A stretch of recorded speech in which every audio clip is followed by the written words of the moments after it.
말씀의 제목은 인간의 탐욕과 어리석음이라는 제목으로 함께 생각해 보겠습니다. 어린 시절 이제 밖에 친구들하고 놀다 보면 이제 놀이터 같은 데서 놀다 보면 시간 가는 줄 모르고 뛰어놀았던 그런 기억이 있습니다.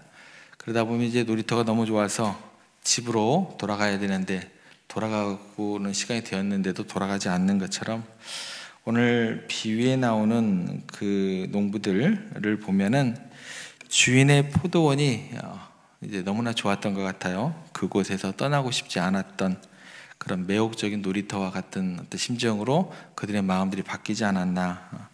처음에 그들은 이제 포도원에서 성실하게 일하고 또 풍성한 열매인 포도를 누리면서 그 안에서 또 그나마 나름대로의 삶을 영위했었던 것 같습니다. 그런데 시간이 흐르면서 그들의 마음 속에는 점차 탐욕이라는 그림자가 드리워지기 시작을 했고, 처음에는 그 씨앗이 굉장히 작았던 것 같아요. 그런데 결국엔 그게 커지고 이제 더욱더 담대해지고, 그러다 보니까 이 풍요로운 것을 우리가 계속 가질 수 있다면 얼마나 좋을까, 그런 마음의 끝자락에서 이제 과감하게 모든 행동들을 취하게 되는 그런 모습을 보게 됩니다. 점점 욕심이 커져만 가는 소작인들의, 농부들의 모습입니다. 그들의 이야기가 어떻게 전개되는지 살펴보면서 우리의 마음들은 혹시 이와 비슷한 탐욕의 그 씨앗이 숨겨져 있지는 않는지 오늘 이 시간 좀 돌아보는 시간이 되었으면 좋겠습니다. 7절 말씀에 보면 이제 주인이 사랑하는 아들을 포도원에 보냈고, 그 포도원에 아들이 도착했을 때 농부들이 은밀히 이제 서로에게 속삭이기 시작합니다. 보면은 상속자니 자 죽이자, 그러면 그 유산이 우리 것이 되리라 하고, 참 무서운 이야기가 아닐 수 없습니다. 처음에는 이제 뭐라 그럴까요? 좀 때리고 이렇게 혼을 내서 보내는 정도로 지내다가 종들을 죽이는 것을 넘어서서 이제 더 힘이 있고 또 뭐라 할까요? 그 어떤 그 주권을 가지고 있는 사람이 왔는데도, 대리인이 왔는데도 그냥 가감없이 죽이자 서로 이야기할 정도로 주인이 오랜 시간 정성을 들여 가꾼 포도원입니다. 그렇게 관리하도록 은혜를 베풀었음에도 불구하고, 맡겼음에도 불구하고 이제는 주인의 아들, 그 상속자마저 죽여 모든 것을 내 것으로 만들려는 그런 계획을 세우게 됩니다. 이제 이 당시 시대 상황을 보면은요, 주인이 갑자기 죽거나 또 상속자가 불분명한 토지의 경우는요, 먼저 그곳을 점유하고 소유권을 주장하는 것이 때로는 가능했다고 합니다. 그리고 또 이때 당시에 불안정한 사회 속에서 이 악한 농부들은 주인이 이미 떠났다고 생각을 했던 것 같아요. 그래서 혹은 또 오랫동안 주인이 나타나지 않았기 때문에 이제는 자신들이 실질적인 주인이나 다름없다고 착각을 했을 수도 있고, 그래서 주인의 아들, 또 진정한 상속자만 없으면 이 포도원을 우리가 영원히 내 뜻대로, 내 마음대로 다룰 수 있는 그런 판단을 내렸던 것 같습니다. 어리석은 거죠. 그들의 눈앞에 이익에 이제 눈이 멀어서 자신들의 행위가 가져올 엄청난 결과가 무엇인지 전혀 예상하지 못하는 그런 모습을 보게 됩니다. 그리고 이 농부들의 형태는, 이 모습은 예수님 당시의 종교 지도자들의 모습하고 놀랍도록 유사하다라는 것이죠. 예수님께서 하나님의 아들로서 이 땅에 오시고 다른 거 전하신 게 아니십니다. 하나님의 사랑을 전파하셨어요. 하나님의 그 복음, 또 기쁜 소식을 전파하시고 병든 자를 내쫓으시고 귀신을 내쫓으시고 가난한 자들과 함께 울고 웃으시고 수많은 사람들에게 선한 영향력을 행사하셨습니다. 그런데 이처럼 사람을 살리고 병을 고쳐주고 억누른 자를 회복시키는 이토록 아름답고 따뜻하고 선한 행위가 그 누군가에게 위협이 될 수 있다라는 것이 우리들에게 충격으로 다가오게 되더라는 것입니다. 그것도 세상 권력이 아닌 하나님을 섬긴다고 목소리 내어서 고래고래 소리를 질렀던 종교자들에게 말입니다. 예수님께서 다른 거 전하시는 거 아니에요? 하나님의 참된 사랑과 정의가 무엇인지 선포를 하셨고, 병든 자들하고 소외된 자들에게 관심을 보이시자 뭐가 드러났을까요? 그들의 위선과 잘못된 가르침이 드러나기 시작을 했습니다. 그러니까 예수님의 선한 행위는요, 그 자체로 절대 나쁜 게 아니죠. 그죠? 절대로 위협이 되는 것이 아닙니다. 그런데 무엇이 문제일까요? 인간의 탐욕, 종교 지도자들이 가지고 있었던 기득권, 이거 지켜야겠다라는 거죠. 어리석은 거죠. 그죠? 어리석음 때문에 그들은 예수님이 위협으로 받아들이게 됩니다. 복음이 안 되는 거죠. 은혜가 아닌 게 되는 것입니다. 탐욕이 그들을 어리석게 만들었고 예수님마저도 그들에게 위협이 되더라는 거예요. 우리도 마찬가지입니다. 마치 포도원을 강탈하려고 했던 소작인들처럼 그들은 예수님을 자신의 지위를 위협하는 존재로 여겼어요. 목사들도 그래요. 그죠? 복음이 복음되지 못하고 그 기쁜 소식이 많은 사람들에게 선한 영향을 끼치는데 어떤 목사님들은요, 저도 그럴 수 있어요. 그죠? 그 복음이 저에게 위협이 돼요.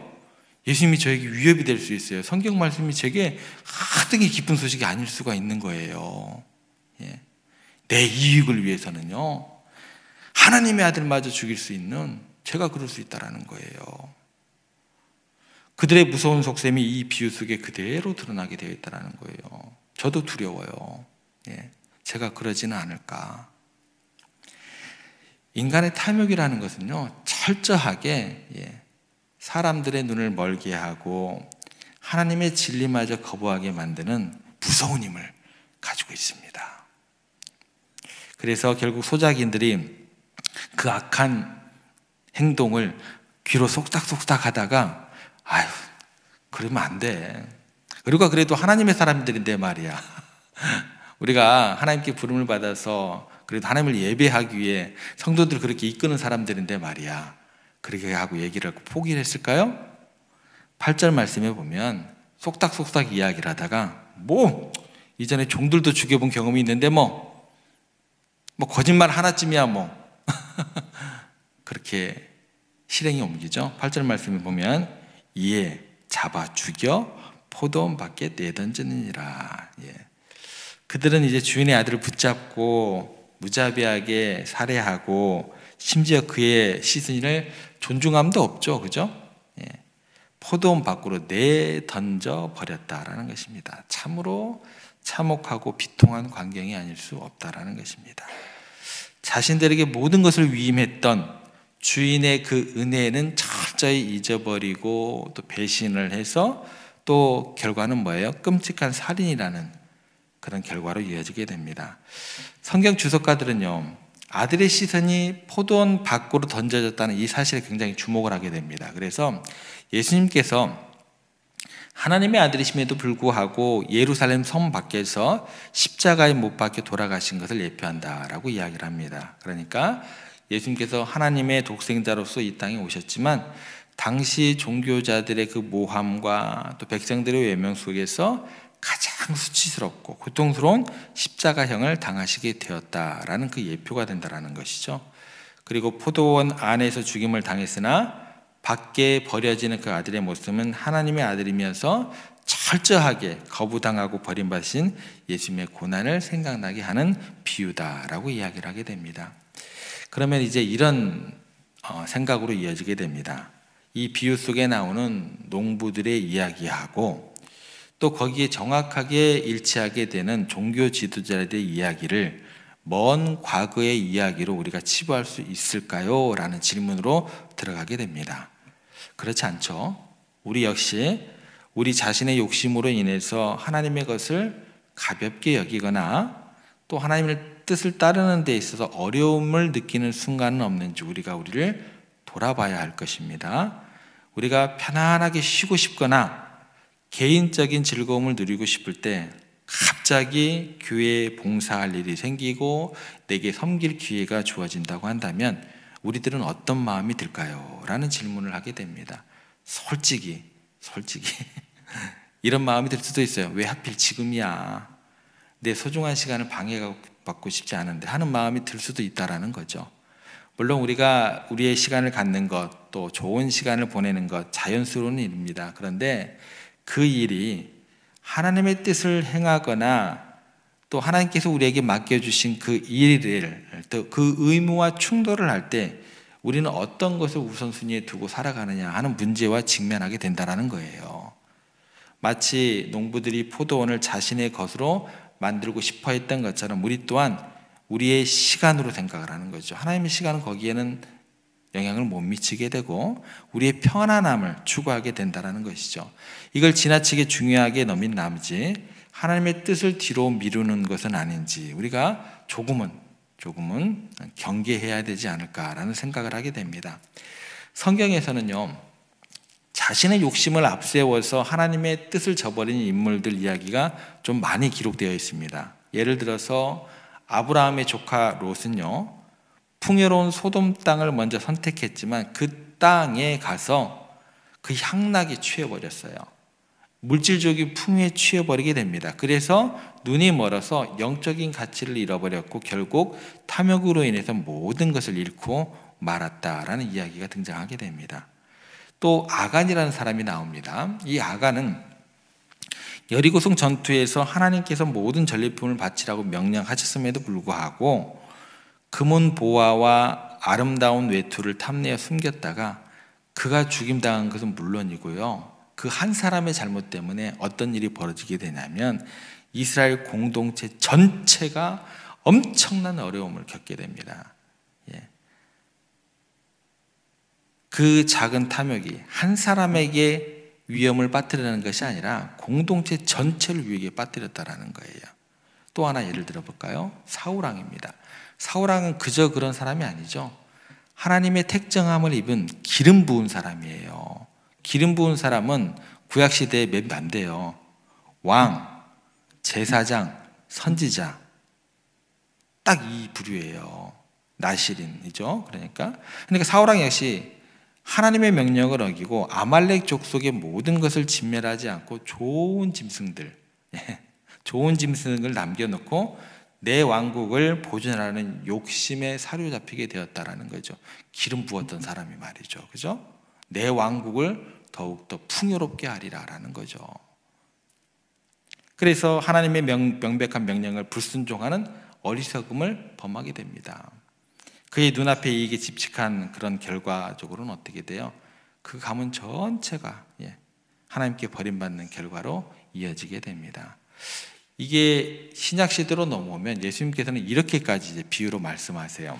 어리석은 부자의 비유를 통해서 뭐라고 얘기를 하시냐면, 자신의 곳간을 가득 채우는 데만 몰두했던 부자가 있었어요. 그리고 하나님께는 인색했던 그 사람의 어리석음을 지적하시는 부자들이죠. 그래서 그는 물질적인 풍요만을 쫓다가 결국은 어떤 결과를 초래하게 되냐면 영원한 생명을 얻는 기회를 놓치고 말았다라는 것입니다. 이것처럼 후회스러운 일이 어디가 있냐라는 거죠. 이처럼 성경은 우리에게 눈앞의 욕심에 매몰되어서 영원한 가치를 놓치는 어리석음을 끊임없이 경계하라고 우리들에게 가르쳐주고 있다라는 것입니다. 마찬가지입니다. 우리는 예수님의 재림을 기다리는 사람들입니다. 그 재림을 기다리는 우리의 자세 또한 마찬가지다라는 거예요.